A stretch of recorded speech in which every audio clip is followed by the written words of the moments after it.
Alors que les appels à la grève se multiplient dans la fonction publique, le gouvernement opte pour le bras de fer avec les syndicats tout en menant une cure d'austérité pour faire revenir le déficit public sous les 3%. C'était l'objet, vous vous en souvenez, des annonces d'économie de 10 milliards d'euros étriées, des annonces donc de Bruno Le Maire, étriées depuis par le Haut Conseil des finances publiques et le FMI. Des mesures qui annoncent de lourdes conséquences pour les travailleurs précaires déjà fragilisés lors de ces 2 quinquennats d'Emmanuel Macron. Et comme si cela ne suffisait pas, on a appris cette semaine le montant controversé de la rémunération du patron de Stellantis, Carlos Tavares, un salaire de 36 millions d'euros qui pose de nombreuses questions en termes de répartition des richesses et de justice fiscale. On en parle tout de suite avec mon invité Jean-Pierre Mercier, porte-parole de Lutte ouvrière et numéro 2 de la liste du parti de Nathalie Arthaud aux élections européennes.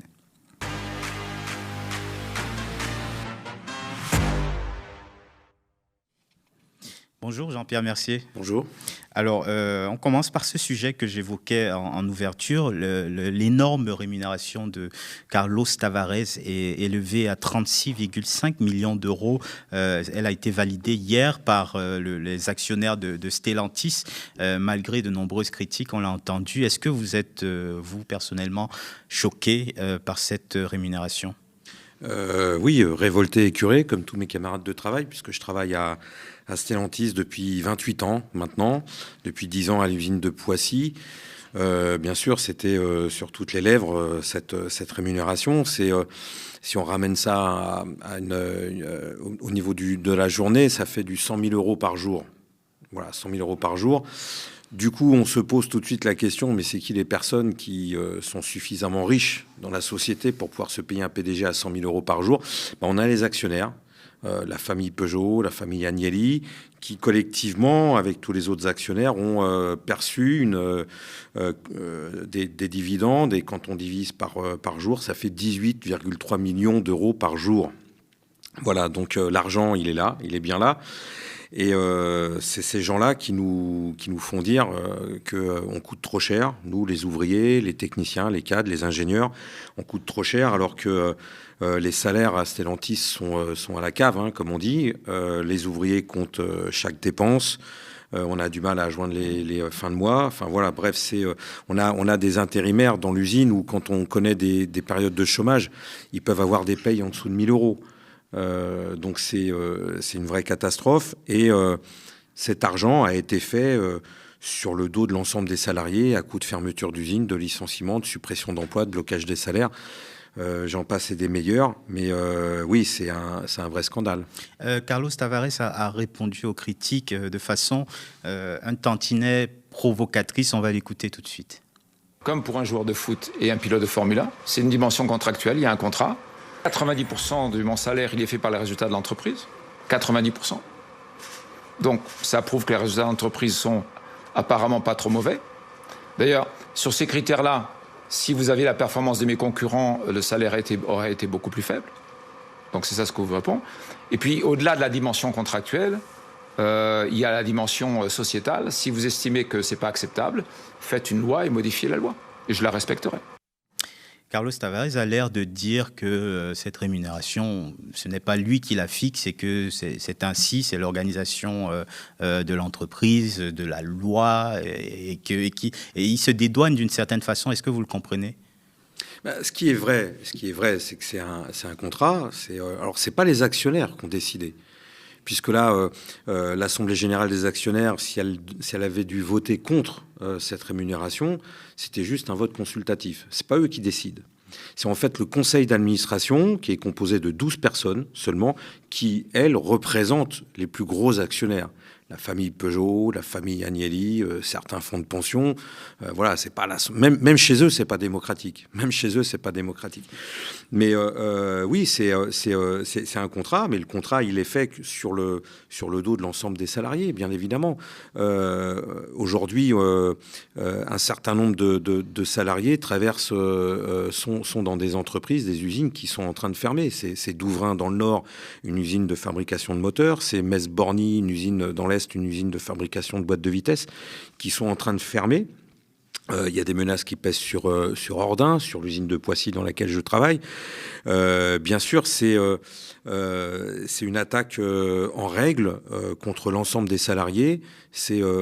Carlos Tavares se définissait il y a quelque temps comme un obsédé de la rentabilité ou de la productivité. C'est ces termes à lui. Hein.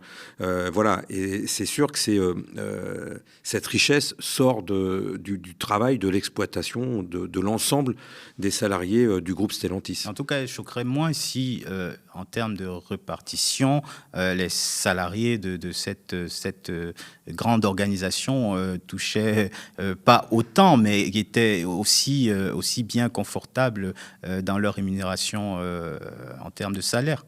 Bien sûr. Alors là, c'est avec un rapport de force qu'on pourra l'obtenir. C'est-à-dire que le problème de cette polémique annuelle, parce que c'est tous les ans qu'on a cette polémique autour du salaire de Tavares, c'est que ça cache deux catégories sociales bien distinctes et très opposées. C'est d'une part les actionnaires, dont on parle du coup très peu, à part moi, et mes camarades de travail, c'est-à-dire cette fortune colossale qui s'est amassée au fil des années.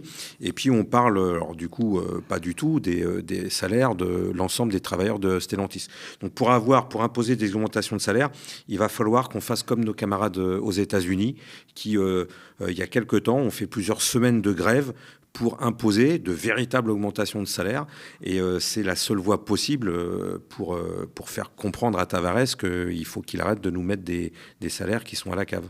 Alors, Carlos Tavares a été pris au mot puisque un député insoumis, Mathias Tavel, a annoncé le dépôt d'une proposition de loi pour fixer un salaire maximum dans les entreprises en limitant à 20 les écarts entre la plus grande rémunération et la plus petite. Il est soutenu là dans cette démarche par les députés insoumis, donc normalement que c'est son camp, socialistes et communistes. Est-ce que ce genre de mesures vous semble suffisante? Non, pour deux choses. Première chose, Stellantis n'est pas une entreprise française. Son siège social est aux Pays-Bas. Ils ont bien fait les choses. Quand il y a eu le mariage entre PSA, famille Peugeot, et Fiat Chrysler, famille Agnelli, le siège social qui était à Paris et à Milan, les deux sièges sociaux, quand ils se sont mariés, ils les ont mis en Hollande, aux Pays-Bas. Donc, de toute façon, s'il y a une loi comme ça qui passe, c'est pour ça que Tavares, il dit allez-y, faites des lois, de toute façon. Alors, ça, il ne le dit pas, mais en gros, il dit je m'en fous. Parce que moi, je vais passer outre. Mais il passe outre beaucoup de choses. Et puis, deuxièmement, c'est pas parce qu'on va... moi, je veux bien avoir le débat sur la limitation des salaires des PDG, mais ça ne va pas faire pour autant augmenter nos salaires à nous, les ouvriers, les travailleurs. Donc moi, je suis pour mettre d'abord sur la table le débat sur l'augmentation des salaires. Et après, si on veut, on discute du salaire des PDG. Mais encore, la rémunération des PDG, c'est l'arbre qui cache la forêt. Et la forêt, c'est les actionnaires. Comprenez que là, pour l'année 2023, les actionnaires de Stellantis ont touché 6,6 milliards de dividendes. Sur les 6,6 milliards, ils vont en cramer, excusez-moi de l'expression, 1,5 milliard d'euros en rachat d'actions, politique de rachat d'actions, c'est-à-dire qu'on les rachète, en gros, on les brûle, on les jette par la fenêtre pour faire monter artificiellement le cours de l'action à la bourse.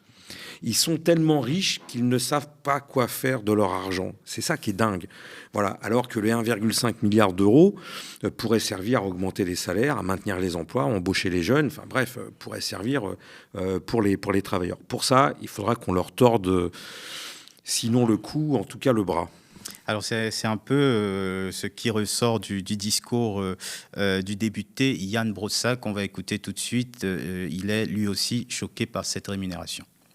On est, comme moi, comme les Français, attachés au principe d'égalité. C'est pas une fierté, c'est une honte d'avoir des telles disproportions salariales. Et il serait grand temps que le gouvernement agisse. D'autant qu'il ne demande rien à ces grosses fortunes. C'est le même gouvernement qui a supprimé l'impôt de solidarité sur la fortune. Et dans le même temps, tous les jours, on a une taxe supplémentaire qui tombe sur les plus modestes. Hier, le gouvernement a annoncé, par exemple, le doublement du reste à charge sur les consultations médicales. Ils ont augmenté la taxe sur l'électricité. Ils sont en train de créer, rendez-vous compte quand même, une taxe sur les livres d'occasion, n'importe quoi. Et dans le même temps, on a des gens qui peuvent gagner 36 millions d'euros par an et auxquels on ne demande pas le moindre effort. Et donc, il serait grand temps de remettre en place une réforme fiscale qui aille chercher l'argent là où il est, plutôt que d'aller taxer les classes moyennes et les classes populaires.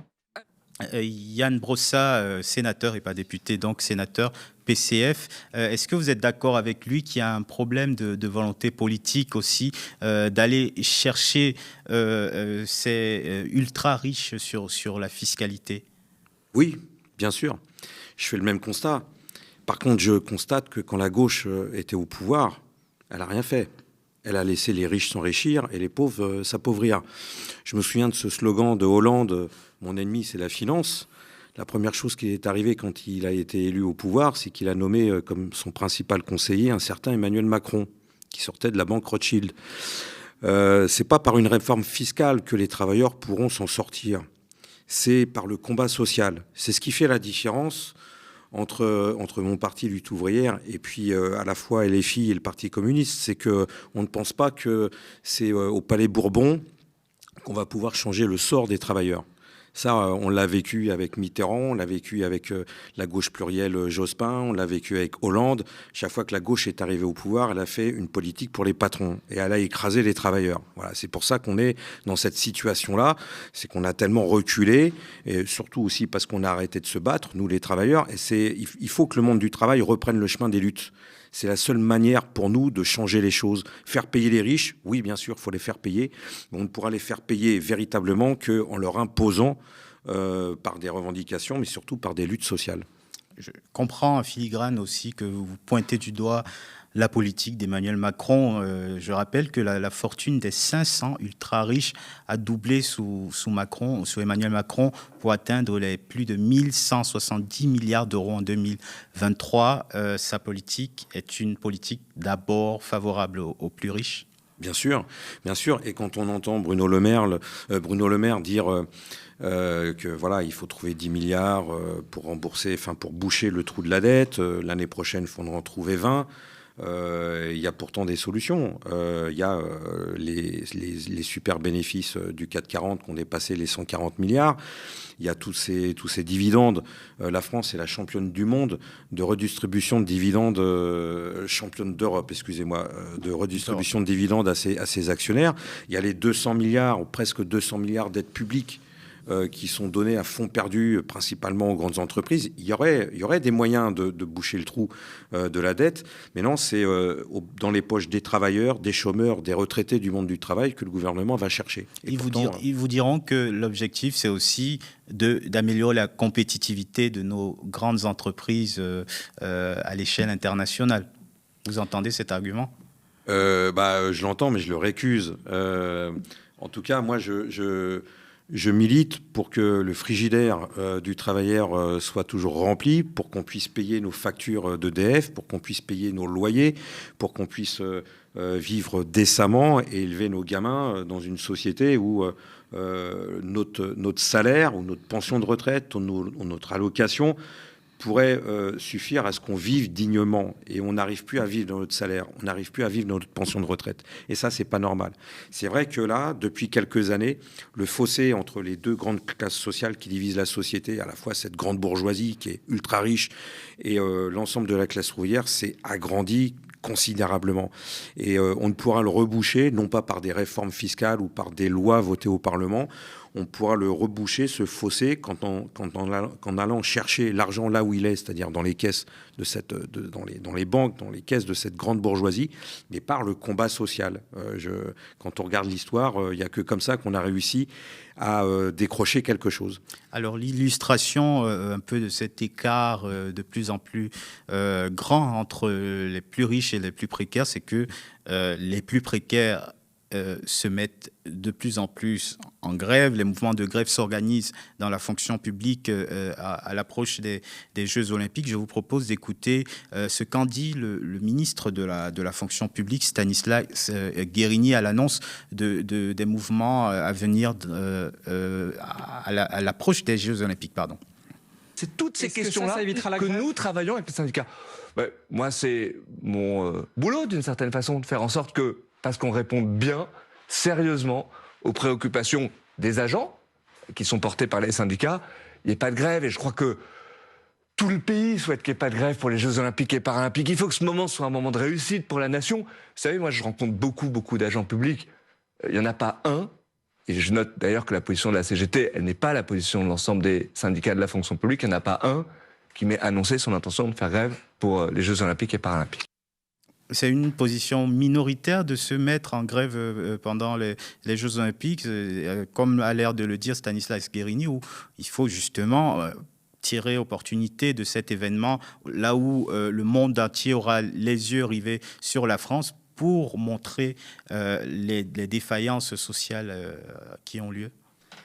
Moi, je crois que si les travailleurs qui vont faire fonctionner les Jeux Olympiques décident de faire grève, il faut qu'ils le fassent. Et peu importe les conséquences sur ces fameux Jeux Olympiques, voilà, de toute façon, vous savez, c'est des milliards qui ont été injectés par l'État pour que ces Jeux Olympiques puissent tourner. Et c'est les plus grandes industries privées, les plus grandes entreprises privées qui vont en récolter les bénéfices.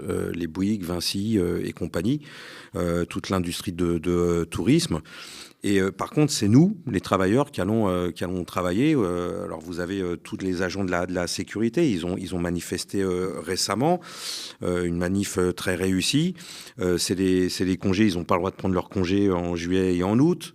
C'est un temps de travail qui explose. Enfin bref, c'est des droits collectifs qui sont en recul, qui sont attaqués. Et on sait très bien que quand on a un gouvernement comme le nôtre et que ce gouvernement arrive à faire reculer, gouvernement et patronat, main dans la main, qui arrive à faire reculer ces droits collectifs pour un moment, si c'est possible une fois, ça peut être possible plusieurs fois. Et tout ça parce que les patrons privés ne veulent pas embaucher pour que les agents de sécurité soient en nombre suffisant pour qu'ils puissent prendre leur congé en juillet ou en août s'ils le veulent.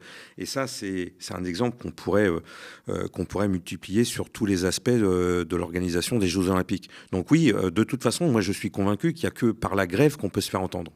Je le disais, vous êtes numéro 2 de la liste de lutte ouvrière à l'approche pour les élections européennes de juin prochain.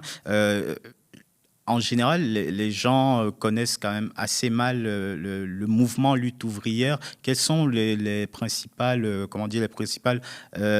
grandes lignes de votre programme pour les européennes ? Alors on se présente avec Nathalie Arthaud, qui est la première de liste. On présente une liste de travailleuses et de travailleurs dans ces élections européennes, justement pour faire entendre ce camp des travailleurs qui est à la base du fonctionnement de toute la société et de la production de la moindre richesse. Et on présente une liste communiste, révolutionnaire et internationaliste. On veut faire entendre cette voix dans ces élections européennes dans un moment où on est tous les États, les principaux États les plus riches du monde marchent à la guerre, où les budgets militaires sont en explosion, où on a à la fois deux points extrêmement sensibles, extrêmement chauds en ce moment, c'est l'Ukraine et puis c'est aussi le Moyen-Orient, avec des risques et des menaces de généralisation de la guerre au profit des plus grands capitalistes de cette planète. Et nous, ce qu'on veut défendre comme idée, c'est que c'est le capitalisme, ce système économique qui est la cause de ces crises économiques, de ces guerres, de cette menace de généralisation de guerre, et que tant que les travailleurs n'auront pas renversé cette société capitaliste, tant qu'ils n'auront pas pris le contrôle entièrement de l'ensemble du système économique et du système politique, on aura de cesse de se battre à la fois pour nos salaires, pour nos congés, pour nos droits collectifs, mais aussi pour vivre en paix et pour éviter les guerres. Vous savez, les travailleurs sont des pacifistes. Ils veulent pas la guerre, les travailleurs. C'est pas eux qui déclenchent les guerres. Ce sont toujours les marchands de canons, ce sont toujours les dirigeants politiques. Mais derrière, pour défendre des intérêts économiques des plus grands capitalistes, nous, les travailleurs, on est pour la paix. Mais s'arrêter à simplement être pour la paix, quand on regarde le passé, quand on regarde l'histoire, c'est qu'on a toujours eu la guerre. Et pour véritablement avoir la paix, il faudra qu'on fasse la guerre à nos États, à nos gouvernements et à nos capitalistes. Qu'est-ce que vous pensez justement des propos un poil belliciste d'Emmanuel Macron qui disait il y a quelques semaines ne rien exclure dans l'affrontement éventuel avec la Russie, ou dans sa position parfois un peu floue concernant Israël et la guerre menée à Gaza? Quelle est la position de votre parti? Sur l'Ukraine, il a dit tout haut ce que tous les états-majors politiques et militaires ont déjà écrit sur le papier comme scénario possible, bien évidemment.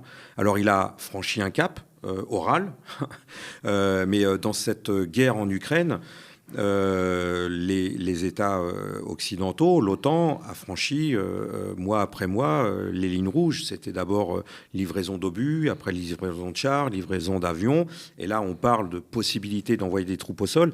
Oui, Emmanuel Macron est dans le camp de l'Occident contre les oligarques russes.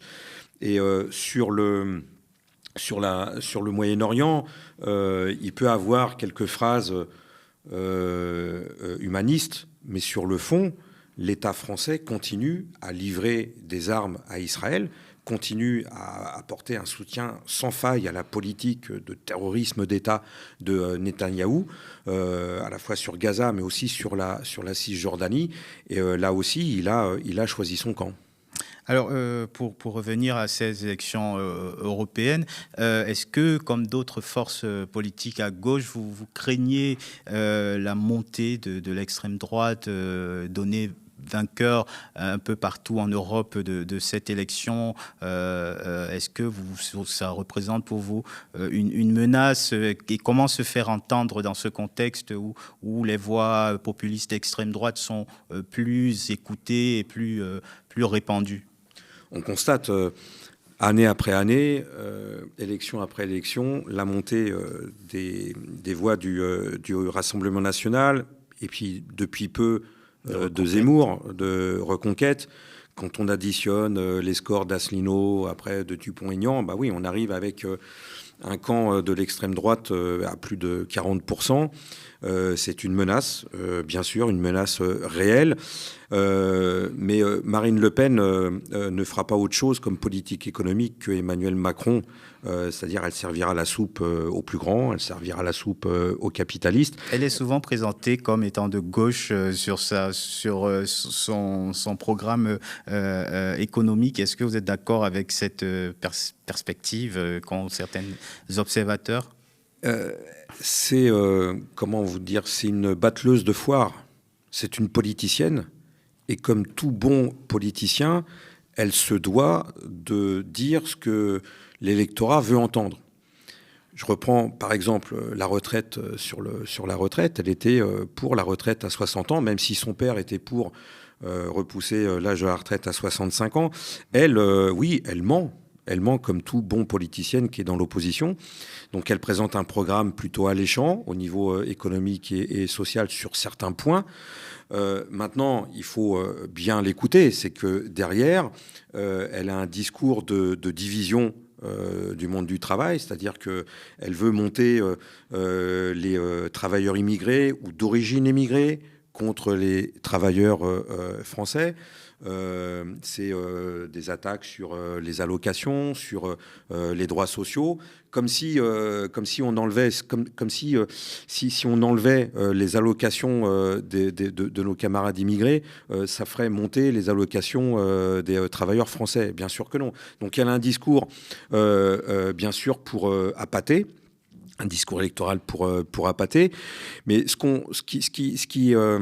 la plus grosse menace, vous savez, c'est l'illusion, que les travailleurs gardent l'illusion dans l'électoralisme. C'est-à-dire qu'il y ait toujours un sauveur suprême qui va nous sauver parce qu'il va dire qu'il est de notre côté. Ça a été le cas avec Hollande. C'est en ce moment le cas avec Marine Le Pen. Voilà, on l'a jamais essayé, c'est ce qu'on entend autour de nous, hein, on l'a jamais essayé, pourquoi pas, etc. Sauf que à chaque fois, c'est des politiques qui sont de plus en plus réactionnaires, de plus en plus pro-patronales, et ils y vont franchement. Et c'est sûr qu'on aura à redouter les futures élections et surtout ses conséquences politiques. Et la seule voie possible de combattre Marine Le Pen, Zemmour, mais Macron et puis tous ceux qui sont à côté de lui, encore une fois, c'est le combat social. C'est quand il y aura des grèves, il faudra un nouveau mai 68 dans ce pays, un nouveau juin 36. C'est la seule voie possible pour les faire reculer. Mais à ce moment-là, il ne faudra pas que les travailleurs s'arrêtent au milieu du gué. Il faudra qu'ils aillent jusqu'au bout. Et aller jusqu'au bout, eh bien, c'est prendre les entreprises, c'est prendre le pouvoir politique. Mais on a l'impression quand même que cette voie est un peu minoritaire au sein parmi les travailleurs. Vous parliez de l'écho que peut avoir le discours de Marine Le Pen. On a vu pendant le mouvement de grogne dans le monde agricole que c'était le Rassemblement national ou des voix un peu populistes qui influençaient un petit peu certains mouvements. Pourquoi les travailleurs au sens large sont-ils parfois tentés plus par l'extrême droite que par la gauche aujourd'hui? Pourquoi ils sont plus attirés par Marine Le Pen que par Nathalie Arthaud? Oui. Parce que le programme qu'on défend avec Nathalie Arthaud, c'est un programme de combat social. C'est un programme, on s'adresse à la conscience des travailleurs. On leur dit, c'est pas par le bulletin de vote qu'on pourra changer notre vie. Un député ou une Assemblée nationale n'a aucun pouvoir, par exemple, par rapport au conseil d'administration de Stellantis. Mais vous vous présentez quand même à des élections. Et on se présente justement pour expliquer ça, pour affirmer que ce n'est pas par les élections qu'on peut changer les choses, c'est par le combat social. Alors c'est bien sûr se mettre en grève plusieurs semaines, cette idée qu'il faut que les travailleurs prennent les usines, prennent les banques, contrôlent tout dans la société, elle est ambitieuse, elle est énorme, elle est ultra minoritaire, ça on en convient, mais c'est la seule voie possible. Bien sûr que le discours de Marine Le Pen, il est beaucoup plus facile. Quand on n'a pas envie de se battre, on préfère essayer le bulletin de Marine Le Pen parce que voilà, en faisant une très grave erreur de calcul que ça va rien coûter. Si, ça va coûter très très cher. Ce qui peut coûter aux capitalistes, aux possédants, c'est justement le combat social, c'est les grèves, c'est le fait que le monde du travail prenne conscience que par-delà ses origines, par-delà ses nationalités, ses religions, on a un intérêt commun à défendre pour changer cette société qui soit s'enfonce dans la crise économique ou nous mène à la guerre. Alors, dernière question, une question d'actualité. Votre réaction en tant que force de gauche sur cette conférence de Jean-Luc Mélenchon annulée, censurée, diraient certains, à Lille, cette conférence sur la Palestine. Comment vous réagissez à cette censure qui apparemment a été aussi orchestrée politiquement par les Républicains? Scandalisé, révolté par cette décision. C'est la liberté d'expression qui est attaquée, qui est piétinée, bien sûr. Mais ça fait partie de l'ambiance générale où aujourd'hui, c'est Marine Le Pen qui est présentée comme la défenseuse des Juifs et c'est Mélenchon qui est présenté comme un antisémite. Voilà, c'est quand même le monde à l'envers. Moi, je suis convaincu que Marine Le Pen, aujourd'hui, elle fait un calcul politique en prenant position pour défendre Israël, parce qu'une fois qu'elle sera attaquée aux musulmans en France, bien sûr qu'elle s'attaquera demain aux Juifs, parce que son mouvement politique, l'essence de son mouvement politique, il est bien sûr antisémite. Merci beaucoup Jean-Pierre Mercier d'avoir répondu à nos nombreuses questions sur l'actualité à la fois des Européennes mais sur le mouvement social également en France. Je rappelle que vous êtes porte-parole de Lutte ouvrière et deuxième sur la liste de votre parti pour les Européennes.